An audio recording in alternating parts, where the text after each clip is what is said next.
Okay, awesome. Okay, so thank you everyone for coming today. So this is the first podcast that we're having for this semester, and just a little quick update about like what the podcast is going to be. So we want to create like this conversation around sociology for our club members and those who are interested in sociology. We're going to be interviewing individuals who are either professors of sociology or like sociology adjacent here at Tamusa. And then we're also going to be interviewing those who are not, like, they're kind of just in the workforce and various jobs that are related to sociology, just to give you the experience, and just to see what it's like for life after graduation. But today we are having our guest speaker, Dr. Simpson. So he is an associate professor of sociology, the chair of the Department of Sociology and Communication at Texas A&M, and then also he is one of the Sociology Club's advisors. So thank you so much, Dr. Simpson, for being here. Thank you for having me. I'm really excited. I'm surprised we haven't had you on sooner. I think we had plans and it just never met, but I'm glad to be here now. Yes, we're glad to have you. So today I'm actually not going to be doing the interview. So Renata has actually put our VP Renata, she's put some questions together for you. So she's going to be facilitating that. So I'm going to pass it on to her. Hello, Awesome. everyone. I'm Renata. I'm a sociology major here at Tamusa, and I'll be asking the questions today. So, the first question is, you've received your Bachelor's of Science in Sociology from Cameron University and your PhD in Sociology from Oklahoma State University. Other than being at different schools, how did your experience in graduate school differ from your undergraduate experience? Immensely. I think you kind of, when you're an undergrad, you're getting out of the high school mindset and the expectations increase. And you're kind of almost deciding, like, when you're in high school, there's not really everybody's kind of the same. Like, you're all high school students and you're all going to get a high school degree. And then when you go to college, you're like, well, you're going to specialize. You're going to have an area that is going to be somewhat unique to you. There are going to be other people in that degree. But you take your general ed courses, and then you start taking courses in your major, and you kind of build a community. I was in sociology club and I did those things when I was a undergraduate, as well. And you kind of, you start to think about these issues. You think about what's next, and, what can I do with this degree, and that kind of thing. I also had the context. My dad was a PhD in political science, and he taught at Cameron University. I never took any of his classes. I actually minored in political science, and I probably could have double majored if I had pushed it. It would have been slightly awkward because I would have had to take one of his classes. And I kind of regret not doing that now, but like looking back on things. But at the time, I think it would have been it would have been weird. But so, like, then you're like, okay, I'm gonna. I didn't really know, like, what kind of sociologist I want to be. Like, I didn't even have that concept. I kind of had interests of things, and I had, like my own interests. Like, I was interested in video games and gaming, and I was interested in computers. My first major actually was computer information systems, and I really liked sociology. It was just like everything about it. I kind of fit with my personality, that kind of thing. When you get to graduate school, the expectation is not just that you're going to get more sociology, you're going to get more in depth in your major, but you're also transitioning from consuming knowledge to making knowledge. And like, you're getting into it, like a deeper understanding. Like, there's more methods. Like, you might take a methods and a stats class in your master's degree, which is usually, you know 20 to 30 hours. You'll probably take 3 methods courses. I took 3 methods courses just for my master's degree. And you do more theory, and you get, more detail and depth. And then you kind of start to touch on some deeper topics. But the thing you do that's different is you craft a master's thesis and you try to make a contribution to sociology. And so then you kind of take on this responsibility to like add to and contribute to our knowledge and to kind of produce your own work. And you kind of start to take on the identity a little bit more, like it becomes like obsessive to a certain degree. Like you're talking about it all the time, you're reading about it all the time, and the kind of expectations for the work are just higher. And I would say that intensifies even more with the PhD. You're now looked to, even as a candidate for the doctorate, you're looked at as an expert. You're developing your own research. You're gaining knowledge that is, not that accessible. Like when you're in your little community, it seems like everybody knows this stuff, but that is not true. Like it's something that's like when you get to this point, like I'm always surprised by students being surprised by things I teach them, but I have to remember that I learned that stuff at one point, and it's not so you kind of get this weird perspective on it. So just kind of round out the answer, I think the expectations and how you view yourself change dramatically. And the responsibility that comes with it, and kind of not just responsible to yourself, but responsible to our understanding of the world, responsibility to the community. You also just start teaching generally when you're a doctoral candidate. So then you have responsibility to your students and a responsibility to kind of be a good professional and be a good colleague and be a positive influence on people around you and the community. And that kind of builds out of that work. And that continues even more when you become a professor. Yeah, so to go along with the grad school experience, do you have any advice for sociology students who are looking to go to graduate school? Yeah, actually, I was talking with Miranda about this quite a bit last week, and my advice is if you're looking at this like a professional, and you want to have a leg up, I think a master's degree is something worth considering. A bachelor's degree is certainly good for entry-level positions and even some managerial positions, and you might help you advance if you're already working a place. It gives you opportunities for jobs that you wouldn't have with just a high school degree, particularly in professional and kind of white collar jobs and government jobs, corporate jobs, that kind of thing. A master's degree can set you apart from your colleagues. It's a more in-depth. It comes with, not that an undergrad doesn't come with a set of skills, depends on the person, but a master's degree, you will produce a independent piece of research, and it's evaluated and critiqued and put out there, and it's a requirement for graduation rather than part of the curriculum, kind of embedded in the curriculum like it is with papers. You spend time just working on this product, and that product kind of sells a little bit of who you are, what you have knowledge in, what you have expertise in, but it also demonstrates that you can create independent work.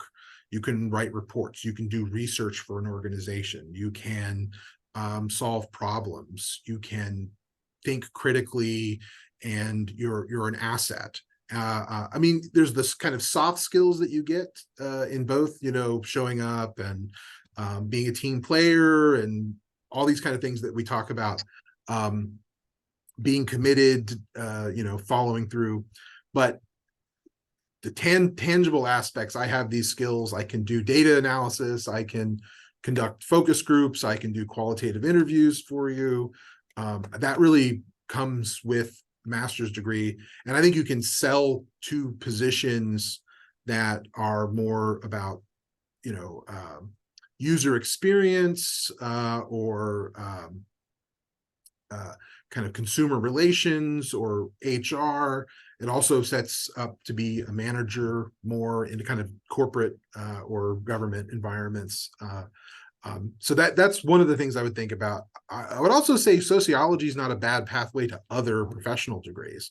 Law school is certainly a path that sociology can lead you to. I know many people who had sociology undergrads who went to law school. It can lead you to an MBA. Maybe you want to work in nonprofits and operate and do business management, but you have a social justice angle.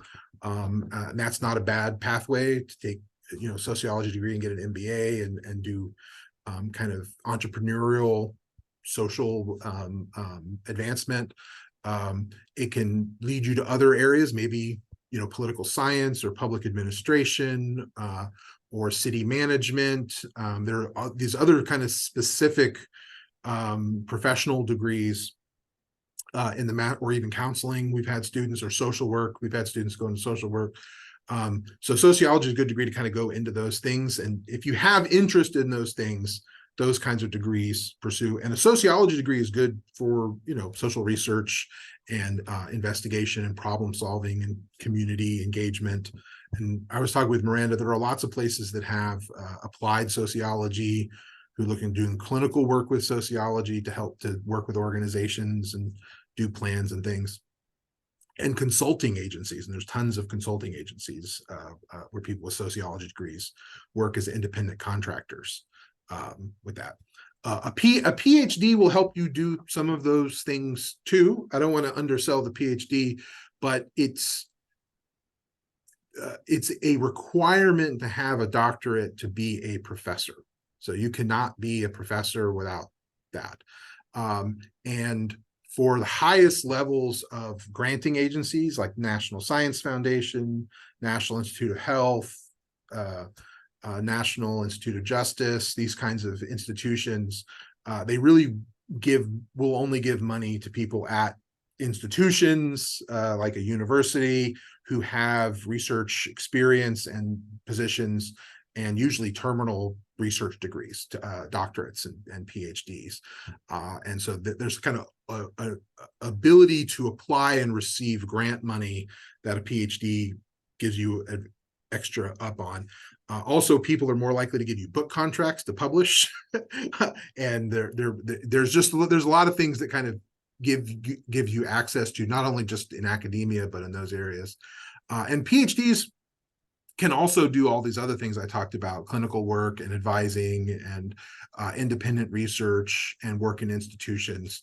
But I think if your mindset is, I want to be in academia, I want to be a professor, I want to do my own research, I want to write books, I want to write articles, I want to be in the news media, I want to be the person to talk about this subject, then a professorate and a doctorate is a good thing to do. If you want, I want to advance and I want to have a career and I want to work in data and I want to work my way up in a managerial position, or I want to build my own business, I don't know that a PhD is necessarily what I would suggest for doing that, but a master's degree, I would. Awesome. So you've done a variety of research in many subfields of sociology, namely on role-playing games, heavy metal subculture, and information society. What research have you found to be the most interesting? Actually, I think the most interesting has been my recent research with Dr. Korea, the stuff we've been doing on the US-Mexico border and militarization and the role of the state, and just kind of the case of the the Texas-Mexico border, and all of the kind of confluence of things that are happening there. Of course, you have the militarization, the building of the wall, and the buoys now, and the razor wire, and the police from all over the country, and National Guard, and this is like intense concentration of security and police and concentration of defense money and security money. but that's also one of McAllen is one of the pass-through cities for an enormous amount of American trade. So almost all the trade between Mexico and the United States either passes through San Diego in California, or it passes through McAllen in Texas. And that's legal, manufactured goods, trade goods, trucking goods. And then you have, of course, you have the illegal, illicit goods that are also passing through there, which is a lot of reason why there's the security apparatus there. But from an environmental standpoint, it's also the jewel of the wildlife preserve network. Santa Ana Wildlife is the home of the World Birding Center. The National Butterfly Center is there. It's this uniquely structured ecological environment that's right in the middle of all of this immense social tension and conflict. And so trying to understand all the different dynamics and how those things interconnected is really intriguing to me. My problem is that I'm interested in a lot of different things. And so I've been thinking about that more. Jennifer and I, Dr. Cree and I are working on potentially on a grant to do some more research on the border issue. We actually have a meeting on Friday to work on that grant. But I'm going to Maryland Death Fest in May next year. And I keep thinking, I'm going to this death metal festival. Maybe I can squeeze in some research or kind of I have this idea of working on a paper about mosh pits, and I've kind of have it worked out in my head a little bit, but it's always taken the back burner to some other things. But eventually I'm going to write that paper about mosh pits. That's on my agenda at some point to happen. So I love talking about sociology. I love examining things. Like today, in my social psychology class, I was talking about NPCs on TikTok. And it's just fascinating, because it connects with all these things I've studied, right? Like the video games and information technology and social networking and role-playing games. And people are pretending to be computer NPCs as a way to make, money through TikTok algorithms. And it's this whole interesting thing. So just kind of that. I think that just innate curiosity about what's the underlying thing here? Is there any way we can break this open and bust its myths? And it's this is not actually what's going on. My friend sent me a thing last night about Generation X and how not Generation X, about Generation Z, and how CEOs and companies are saying that Generation Z doesn't know how to have an argument and they don't know how to defend themselves. And this kind of whole, and I sent him back and I sent him back one on Generation X and millennials. And it's much to do about generations. Everybody says all the people are 40 to 50 say the people, 20 to 30 are no good, nothing, lazy, whatever. So that cycle's been happening for 5,000 years. It's not a new thing to say the young generation is out of touch. So that kind of thing. Yeah. I hope that answers. Everything kind of goes through that lens. Just to go back to your previous question, just to add to this, that's the other thing that will happen to you if you go pursue this. And even you get this a little bit when you get an undergraduate degree, you start to see the world differently. And you start attaching things to theories, and then you attaching things to kind of how this process works, and you critically examine things. My wife, actually, who's not a sociologist, she's a costume designer. She does this, but because her expertise is costumes, she'd be that's out of period. That person's dress is not hemmed correctly, and you just so you're always you build a new set of eyes and you look at the world differently. So you've taught and utilized many theories throughout your career, and even state that sociological theory is one of your areas of expertise on your CV. Do you have a favorite theory or theorist? Ooh, that's a really good question. Um, I have some love, certainly. I love C. Wright Mills. I think he was just able to cut through certain things and draw on lots of classical theories and kind of his approach to scholarship. Like he said, I'm going to write 3 books. I'm going to write a book on the working class. I'm going to write a book on the middle class, and I'm going to write a book on the upper class. And that became, Damn Yankees and White Collar and Power Elite, which are these masterpieces in sociology. And then, to round it off, he said, I'm going to define for, a generation or 2 generations of sociologists what it means to be a sociologist. And we use this term sociological imagination that he developed, and kind of it guides a lot of not everybody agrees with it, and there's a lot of talk about it, but we're still talking about it, and we're still using this frame, and it permeates through everything that we do as sociologists. He was also just like a really cool person. Like he went to A&M and said it was too militaristic, and then he went to UT and he got his degree there. And when he was at UT, he published in American Journal of Sociology and American Sociological Review.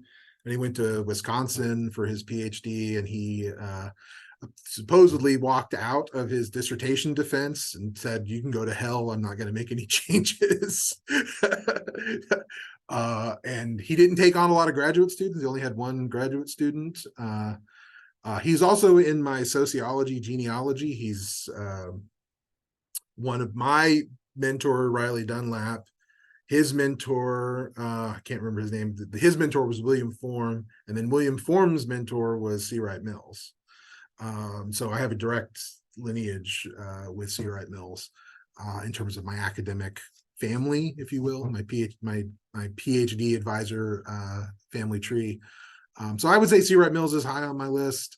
But Peter Berger, Peter Blau, Peter Blau in particular, he just had a way of kind of talking about things and stating obvious things and sociologizing things that are seemingly non-sociological. Like he has a book on social structure where he talks about things like geographic barriers being like parts of social structure, and how just like the ratio of things will affect your relationships and kind of these things that don't have anything to do with your choices or your position. He was really good at talking about that. I like Foucault, and I like Max Weber a lot. I like Durkheim a lot. I have a lot of affection for those scholars. I'm just looking at my book.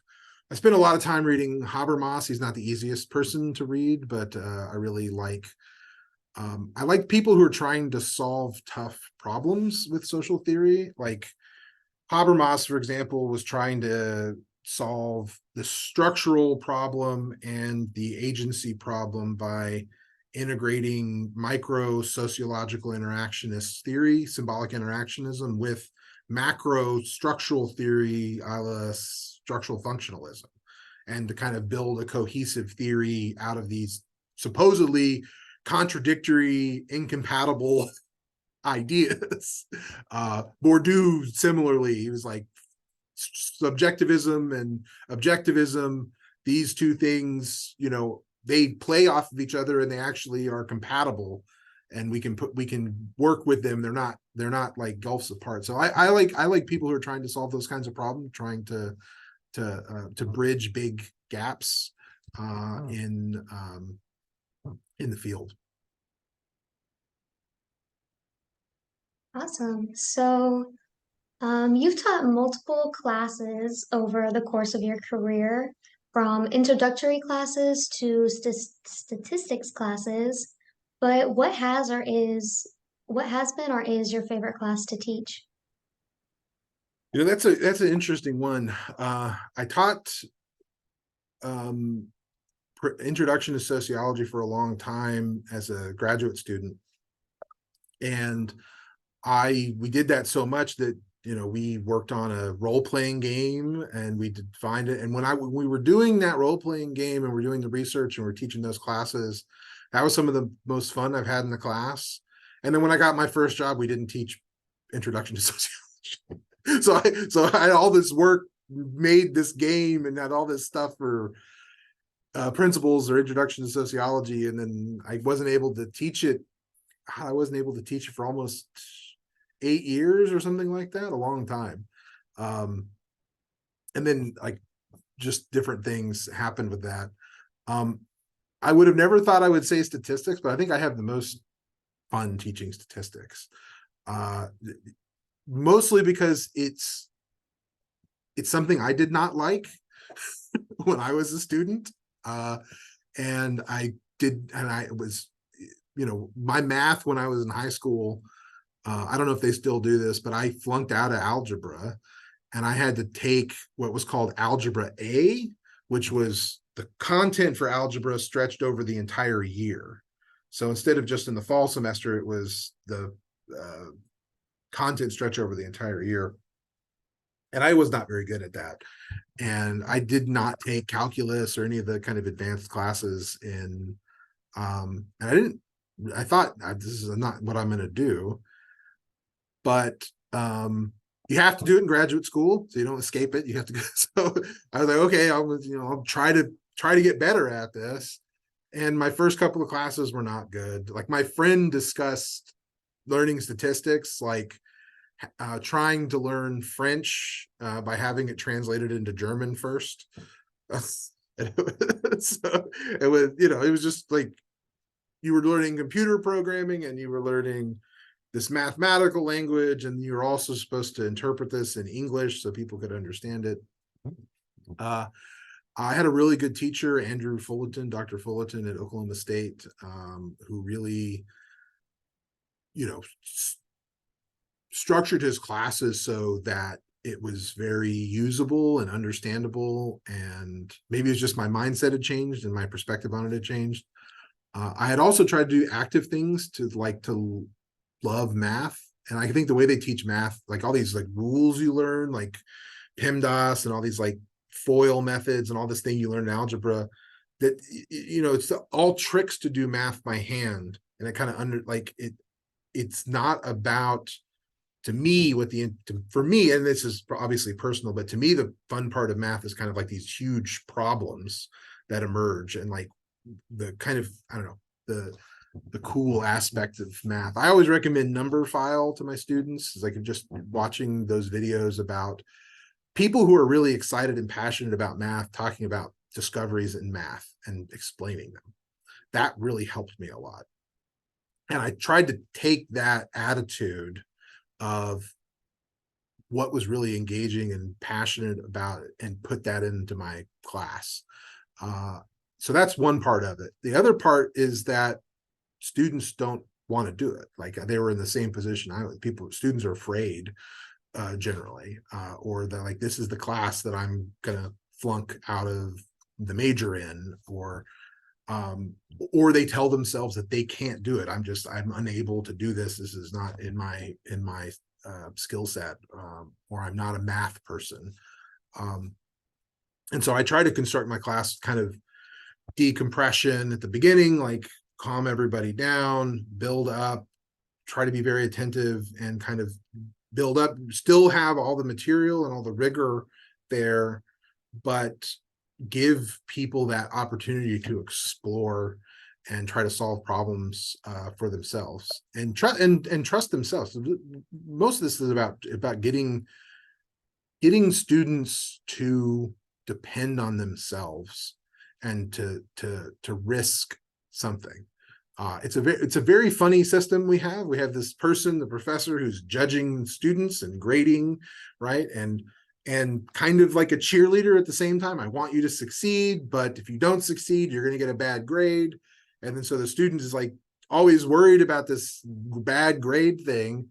And the real issue is, and I'm kind of I want to approach this differently. Like, to me, I'm never as good as I can be.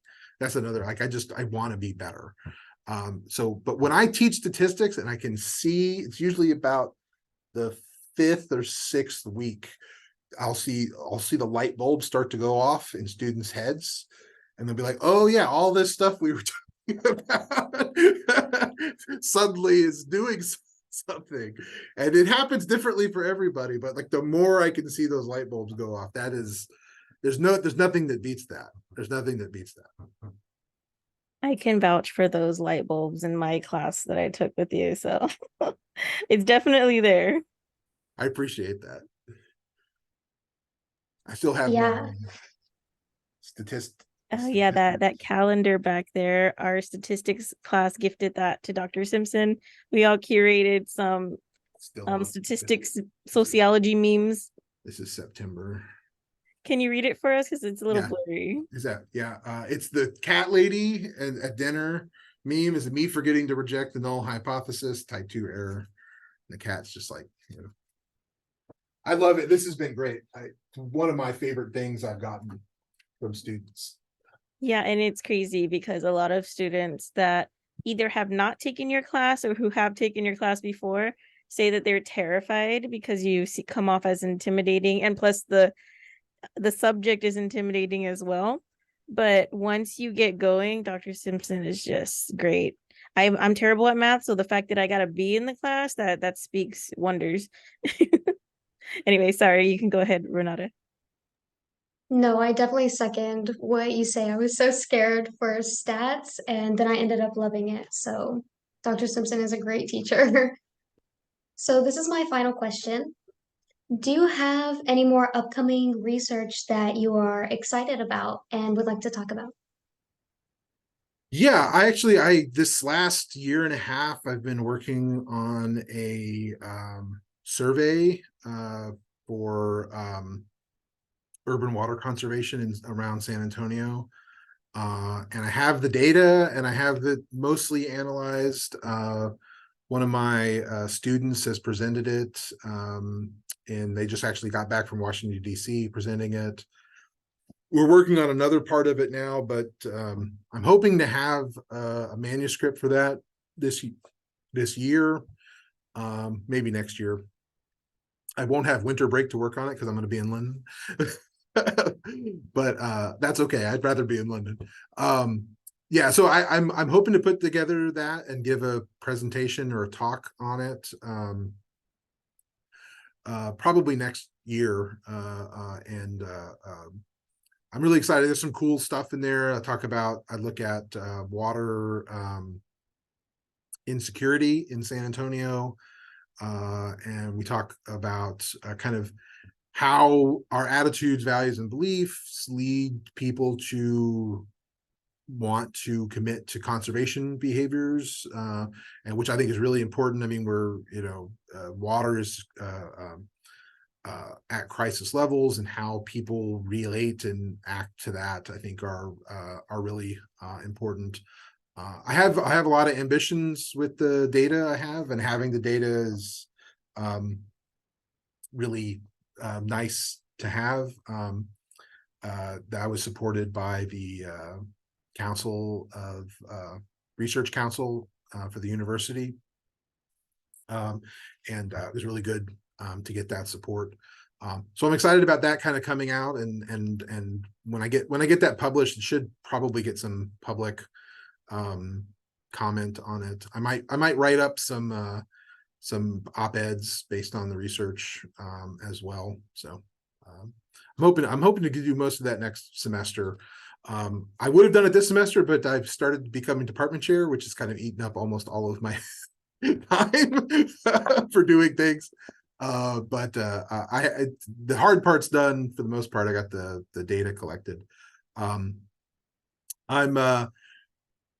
think that, and then this, just the way things are in academia, like sometimes things come out of the blue. Like I was going to work on a grant over the summer, but when I was selected to be department chair, I decided not to, because I didn't want to get involved with a grant that I might not have time for, and other reasons. But someone from University of Texas, Austin reached out for Dr. Correa and my work, and I sent him our papers, and he invited us to talk a little bit about our work and maybe a collaboration. And we're meeting with a group, a kind of multi-institutional group on Friday to talk about potentially submitting for a National Science Foundation grant. And that's really very early stages, but it's building on work that I've done. So I'm really excited about seeing where that goes. And I'm kind of a what's the polite way to say this? As like I really like to talk about my work, and I really like to talk to people and engage with them. I'm an environmental sociologist, kind of at my core. And so I'm always over in the science department talking to the chemists and the biologists and and like I have just as many friends over there, try to make, as many positive relationships with my colleagues over there.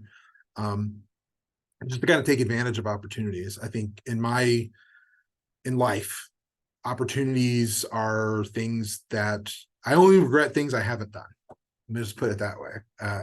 The person I didn't call, the letter I didn't write, the person I didn't connect with. And so the older I get, the less I do, the less I stop doing those things.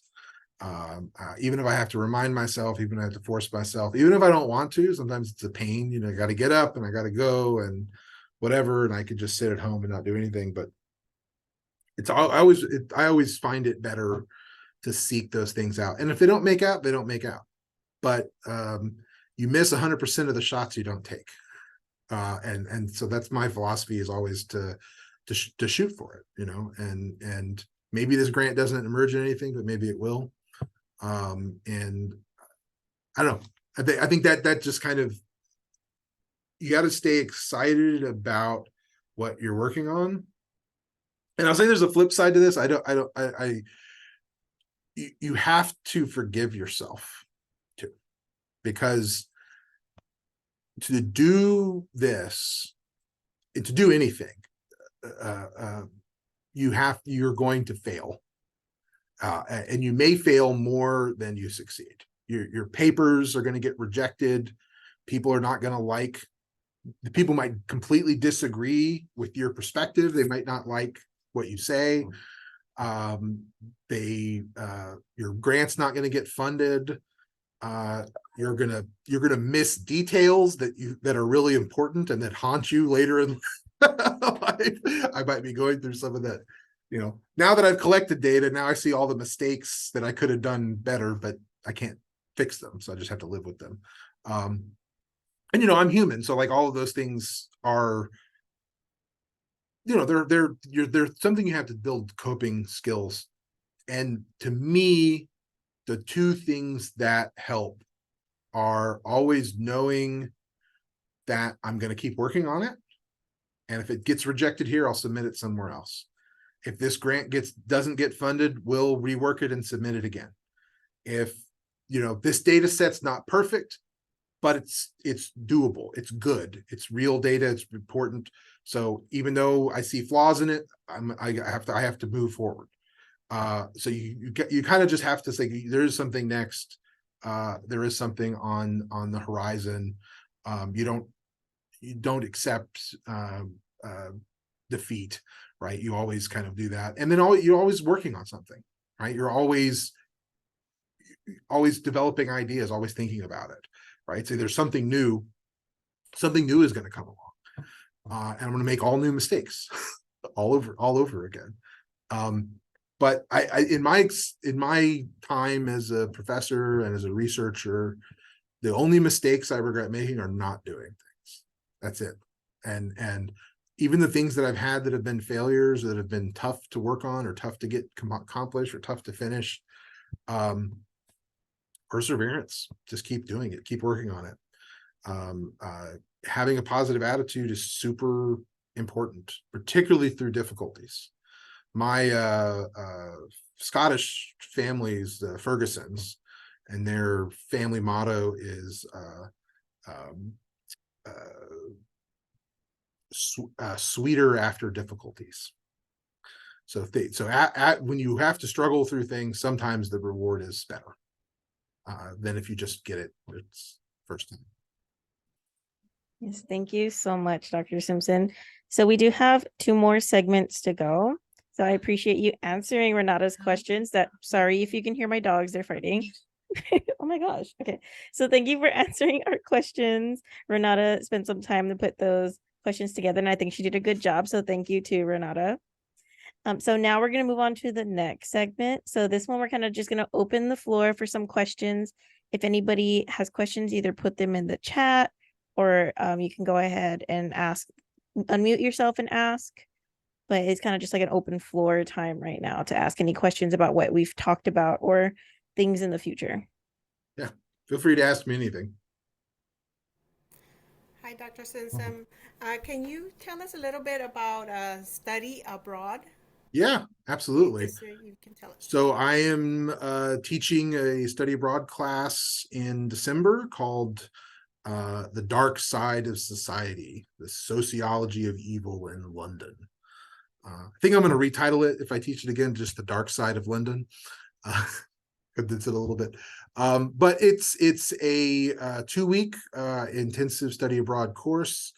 We'll have some readings beforehand, probably in November. And we will leave December 26th and land in London the next morning, I think on the 27th. It is a completely experiential. There won't be any class lectures. All the lectures and discussions and topics will be done in situation. I mean, we will go to places. We might talk on a street corner. We'll have discussion on a train, on a bus. We'll visit real historical sites. So some examples, we're going to go to the Globe Theater.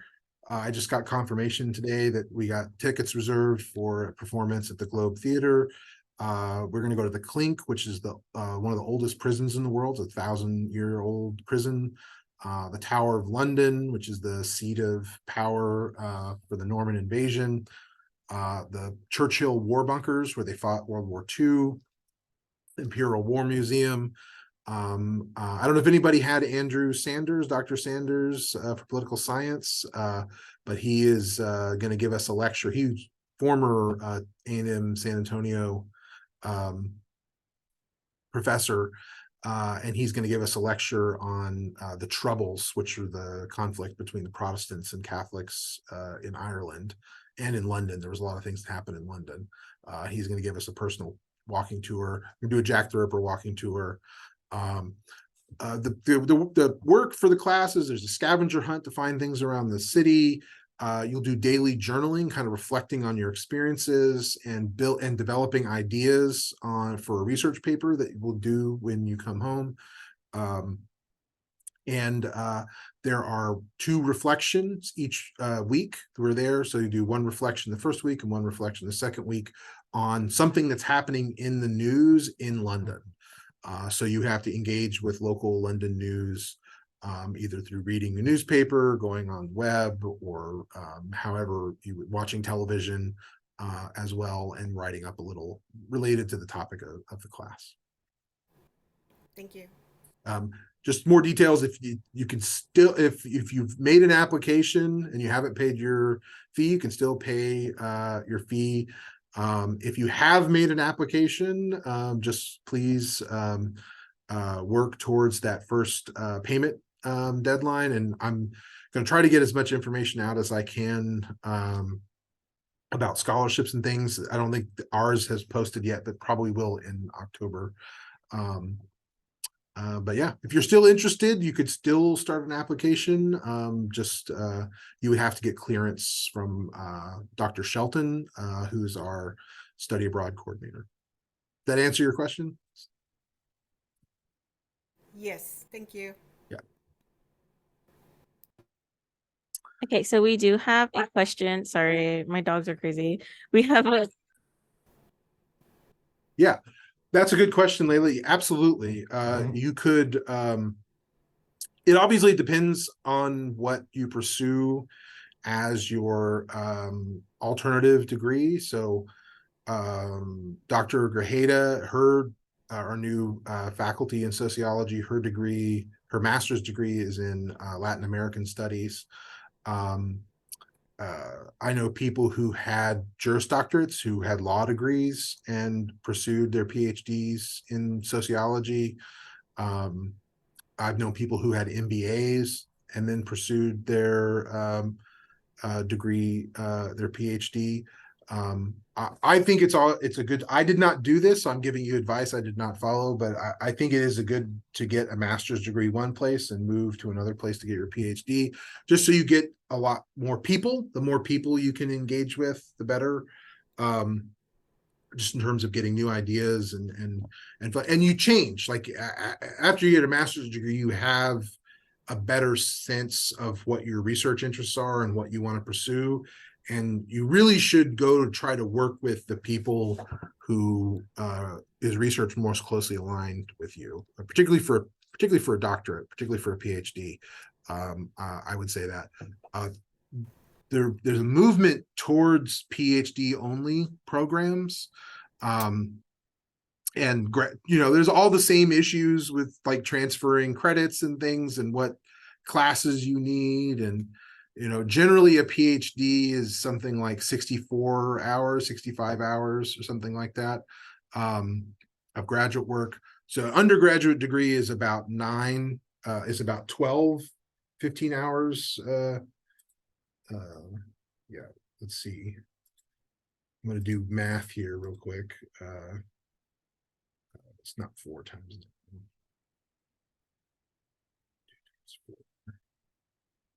8. Yeah, about 72. A PhD is about 72 hours plus or minus. If you go through and you get a master's degree and a PhD is about 64 or so hours, 60 hours more than a master's degree. These are variables that they vary. But generally a PhD is 72 hours of work above the bachelor degree. And some places like Texas A&M, College Station, for example, you go right into the PhD program and you can get a master's degree along the way, but you're kind of admitted to the PhD program rather than just to the master's program.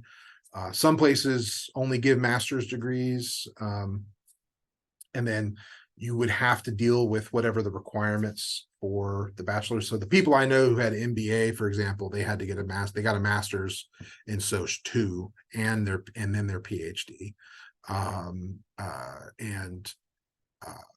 JD, I think similar, but you can there are different ways to go about that. Yeah, thank you for answering that question. And I apologize, everyone.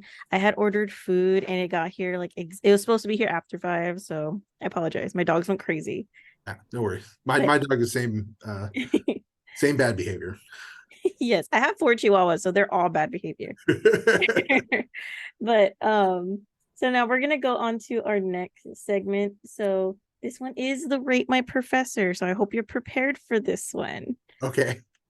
Yeah, so I'll just heads up, I don't look at my Rate My Professor. So. It's probably for the better, to be honest. But so Sakura, am I hot at least? Because that's what I want to know. Yeah. Sakura is our new volunteer coordinator for the club. And so she is going to be kind of going through the Rate My Professor segment with you. So I'm going to let her go through that right now. Okay. So, the rate, my professor, right? You already know, what it has and all that. And you say you don't see it, but I just want to let you know that you're a great professor and that when I took your class, I mean, you were always there for us. And you were, your explanations were like, I mean, they were far and beyond, and then you would stay afterwards and kind of answer any questions we had and all that. So just to let you know that you're a great professor, regardless of what the Rate My Professor, are saying on there. But Dr. Simpson, we usually ask professors who come on this podcast to explain negative rate my professor reviews. We have 2 negative reviews that we would love for you to explain. Okay. This is just for, fun. We do not want to make you feel like you're being attacked or anything that says you're a great professor. So if you want to skip, you can refuse to answer. I'm It's fine. totally okay. So here's the first one that is posted on the rate for my professor. In the class I was in, he called us stupid for not understanding what he was saying. He waited to grade my assignments until it was finals week, and I turned everything in early. He gives quizzes over the chapters, and sometimes the questions don't even relate to the chapter. And then the next one, it says, I dropped this class after attending only 3 classes. He got upset because the whole class didn't understand an assignment and told us it was stupid and that we were asking. I thought that comment was rude and dropped. There was lots of reading assignments though. If you don't like to be put on the spot, do not take this professor. So why do you think the students would say this? Where do you think this is coming from? Since we did not see none of that, well, I took your class. I mean, to me, you're a great Yeah. professor. So where do you think this is coming from? I don't know. I mean, I've definitely been in the position of getting things graded late, so I've done that before, certainly. I think that's general with most professors that getting things back to students on time is something. Not everybody struggles with it, but I've struggled with that. So that's I've tried to get a lot better at that, to be honest. That's something I've worked at to let not happen. Yeah, I don't know. Like, I mean, my memory is not perfect. I don't think I ever called a student stupid. I don't think I would have ever done that. Uh, I may have referred to something else as stupid. I don't know. I may have called myself stupid inadvertently, and they may have thought I called them that. I don't have a recollection of that, to be honest. Um, yeah, I think definitely I have had conversations with students about following directions. But I would never call anybody stupid for doing that. But Yeah. maybe I said the directions are stupid. I don't know. Like, I don't have a recollection in my head about doing that, but I've Yeah, definitely never call a student that. to be fair, these were from 2018 and 2019. So these were a while back. Yeah. And based off of, all of our experiences, because we've all had taken your class prior, there's none of this. I don't know where any of this is coming from, but I think it's funny. In my opinion, I think it may be projecting because maybe since they couldn't grasp the concepts that they kind of projected, that you assume that they were stupid because you talk about it with confidence, so that may have come off to them as that way. But I just thought these were funny because Yeah. none of us have witnessed this. And if you called I'm pretty sure if you called a student stupid, you would be in trouble. I wouldn't. Yeah. No, Yeah. if anything, I would call myself stupid. But you got to be careful with that, because like you may be saying something to yourself and it be interpreted wrongly. And um uh you do have to be careful about how you kind of talk about, particularly when students are not doing what they're expected to do or following instructions, and it gets uh it's a skill to develop, and you don't always do it well. That I would say you don't always do it well. But that doesn't sound like me. So I don't know. I'll have to go back and look at my own, see if they put that in my um generally. I'll tell you one. I had one student say I was standing in front of my class talking about something nobody cared about. That was one of the comments I've gotten. Um, yeah, I generally read the comments I get from my SRIs, and if you've read my CVs, my SRI scores are in the CV for all of my classes. And all the students have access to that, so they can see how other students have uh, rated me. Um, yeah, I'm to me, again, it just goes back to trying to build and be better at things. And managing your rapport with students and managing how you talk about difficult issues and trying to take them seriously. But you're also in this position of managing expectations and setting, demands on students for students to do things too. So you have to kind of have that professorial tone, but yeah, I don't remember calling a student stupid, so I'll say I don't think that happened. Yeah, no, I don't think so either. Like I said, Yeah. maybe it could be an accident or projecting, or maybe they felt this way. You know how the brain is tricky when you think about past experiences, you start making stuff up, filling in the gaps of what you can't really remember. So maybe it's something like that. But thank you for being a good sport about this. The whole Thank you. purpose of bringing this up is because I know for a fact when I was looking you up on Rate My Professor, these scared me.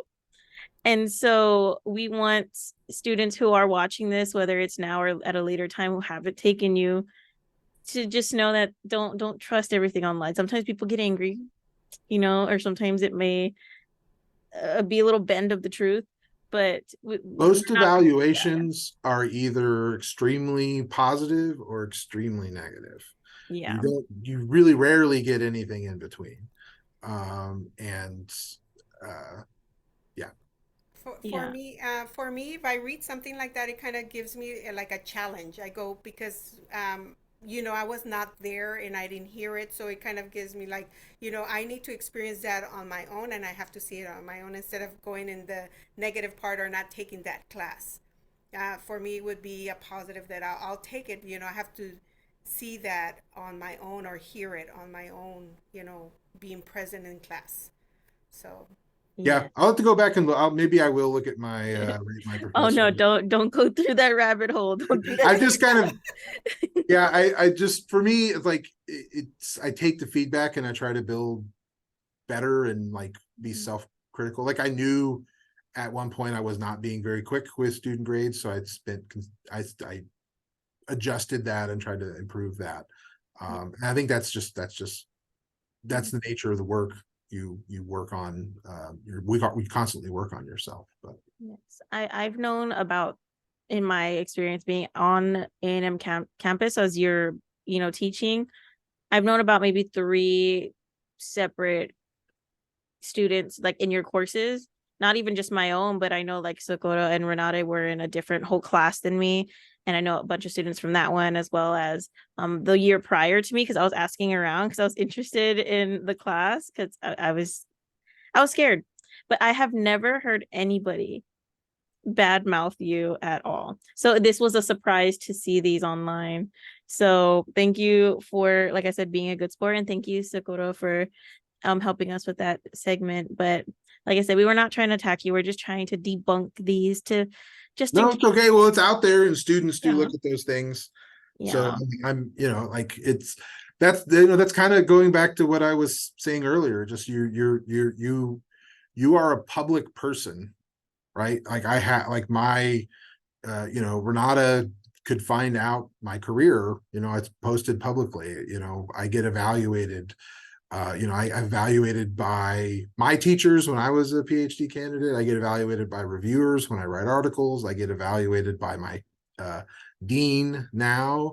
I get evaluated by my faculty. I get evaluated by other committees.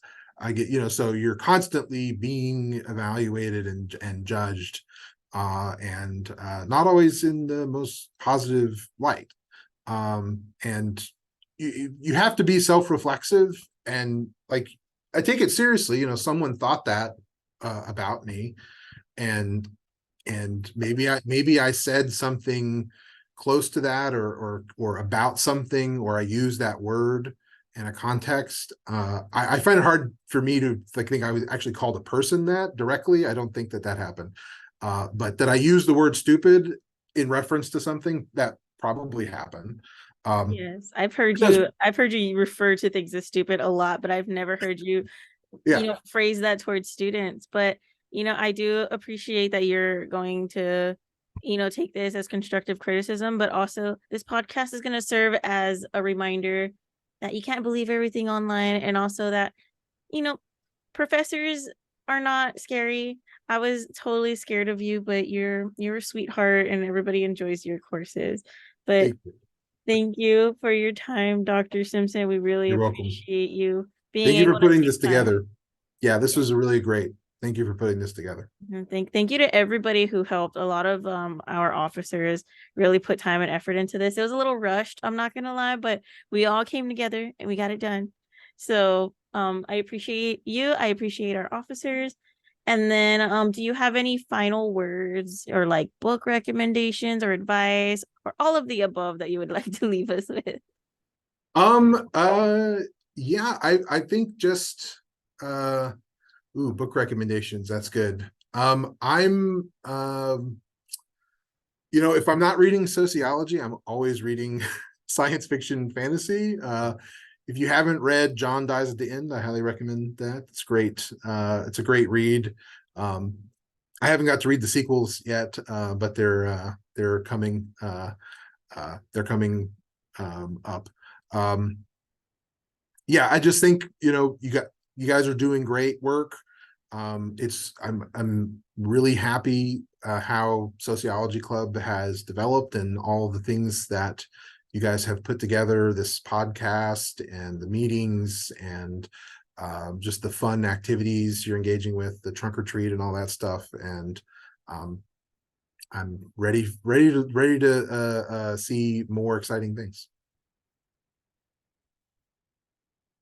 I was muted. I said thank you. But so you can find any of our other podcasts with other professors on YouTube. So you can just look up Tamusa Sociology Club on YouTube. We're the first one that pops up. You'll see our logo, and then you'll see the Changemakers podcast on there, as well as our past meetings that we've had. Next, we're gonna have Dr. Jacob Hardy.